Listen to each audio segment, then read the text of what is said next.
নমস্কাৰ, মই আছিলো বিনয় কাশ্যপ। আজি আহক আমি ৰাজযোগৰ বিষয়ে জানো। চাওক, আগন্তুক ইলেকশ্যন আহি আছে। ইলেকশ্যনত বহুতৰে তেওঁলোকে হয়তো বহুত জ্যোতিষীকো দেখুৱাইছে বা ভাল বিদ্বান মানুহকো দেখাইছে যে তেওঁলোকে জিকা চান্সেছ আছে নে নাই। চ' কুণ্ডলী এখন যেতিয়া চাব, তাত জিকিবনে হাৰিব, সেই বস্তুবিলাক আমি গ্ৰহৰ কিছুমান ভাৱৰ পৰা আমি আৱিষ্কাৰ কৰি ল'ব লাগে, চাই ল'ব লাগে। আৰু সেইখিনি সময়তে যদি দশা অন্তৰ্দশাও যদি শুভ গ্ৰহৰ বা শুভ ফলদায়ী গ্ৰহৰ যদি পৰে, নকাৰাত্মক গ্ৰহ যদি নাথাকে, তেনেহ'লে তেওঁৰ কাৰণে টাইমটো ভাল হৈ যায়। আৰু সেই একেখিনি সময় যদি গোচৰটো যদি চলি থাকে, দশা অন্তৰ্দশাৰ লগত যদি গোচৰো যদি ভাল চলি থাকে, তেনেহ'লে মনত ৰাখিব যে তাৰ পৰা জাতক বা জাতিকাই বা আশা কৰা ফল কিছুমান পায়। কিন্তু আশা কৰা ফল পাবনে নাপায়, কিমান পাব? চবত একে ৰাশি একে নক্ষত্ৰতে কোনো জাতক বা জাতিকা জন্ম হৈছে, ঠিক আছে, এজন প্ৰতিদ্বন্দ্বীতকে আন এজন প্ৰতিদ্বন্দ্বীৰ কি হৈছে যে গ্ৰহ সেম গ্ৰহ হয়, কিন্তু তাতকে অকণমান বেছি ভাল, তেনেহ'লে ৰিজাল্টটো তেওঁ ভাল পাব। ইয়াতে বহুত যুগৰ কথা আহি যায়। সেই যুগবিলাকৰো আমি এনালাইচিছ কৰা দৰকাৰ হ'ব। এনালাইচিছ বিলাক কেনেকুৱা হ'ব যে আমি যদি দশা অন্তৰ্দশাই যদি চাওঁ, দশা অন্তৰ্দশাতে 5টা পৰ্যায় আছে: দশা, অন্তৰ্দশা, প্ৰত্যন্তৰ দশা, সূক্ষ্ম দশা, প্ৰাণ দশা। এই আটাইবোৰ বস্তু আমি চাব লাগিব, প্ৰাণ দশাৰলৈকে চাব লাগিব। আৰু তাৰ মাজত হ'ল যে মুণ্ডেন এষ্ট্ৰলজি বুলি বস্তু এটা আছে। মুণ্ডেন এষ্ট্ৰলজি আমি জানিব লাগিব, যাক সংহিতা বুলি কোৱা হয়। সংহিতাৰ বিষয়ে আমি জানিব লাগিব।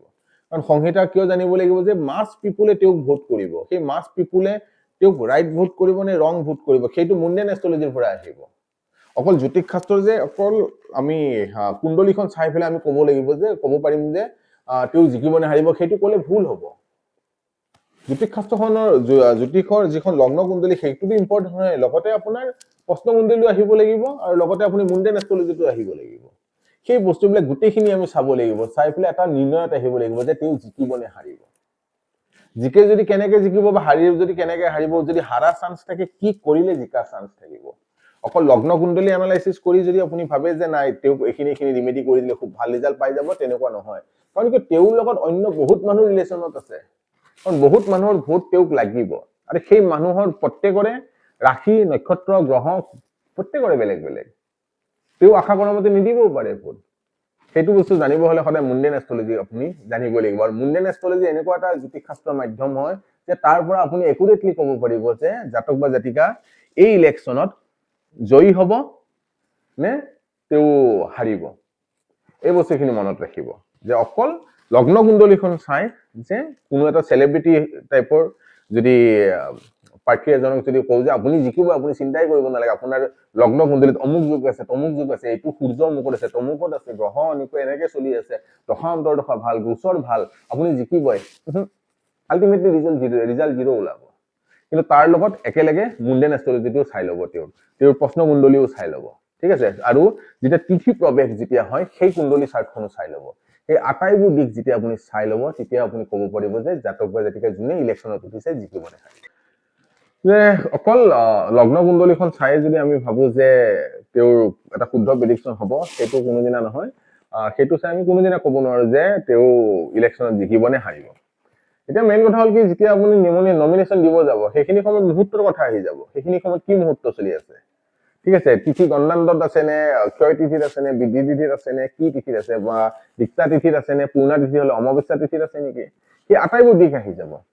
আৰু আপোনাৰ ৰাশি চক্ৰৰ লগত যেতিয়া আপুনি সেই তিথিবিলাকো মেটচ কৰি ল'ব, তাৰপিছত যেতিয়া আপুনি নমিনেশ্যন ফাইল কৰিব যাব, তেতিয়া আপোনাৰ 50% পজিটিভিটি তেতিয়াই আহি যাব। আৰু সেইখিনি সময় যদি আপোনাৰ নিগেটিভ আহিছে, যদি সেই নিগেটিভ সময়খিনিত যদি আপুনি নমিনেশ্যন ডাউন কৰিছে দিছে, তেনেহ'লে 50% নিগেটিভ আপোনাৰ তেতিয়াৰ পৰাই আহি যাব। সেইকাৰণে সেই সময়খিনি যেতিয়া আপুনি নমিনেট হ'ব, নমিনেশ্যন দিব, বা আপোনাৰ যেতিয়া নাম যেতিয়া আপোনাক পাব্লিছ কৰিব যে অমুক প্ৰাৰ্থী অমুক জেগাৰ পৰা আহিছে, অমুক প্ৰাৰ্থীয়ে আমি অমুক প্ৰাৰ্থীক টিকেট দিম, সেই সময়খিনি এনাউন্সমেণ্ট কৰা সময়খিনি, সেইখিনি সময় আপোনালোকে চাই ল'ব।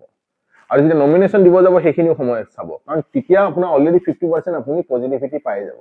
তাৰপিছত আপুনি এই জনতাৰ লগত যিটো আপোনাৰ সংযোগ আছে, সেই সংযোগবিলাকৰ লগত কৰি সেই মুণ্ডেনে কি কৈছে, বা তিথি প্ৰৱেশে কি কৈছে, বা আপোনাৰ লগ্ন কুণ্ডলীয়ে কি কৈছে, সেই আটাইবোৰ মেটচ কৰি লয়।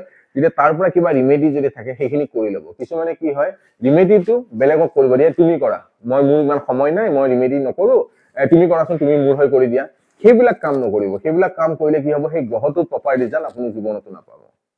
সেইকাৰণে মনত ৰাখিব যে আপোনালোকে যিহেতু এটা দায়িত্বত যাব ওলাইছে, সেই দায়িত্ববিলাক প্ৰথমতে নিজৰ পৰা ঠিক কৰি লওক।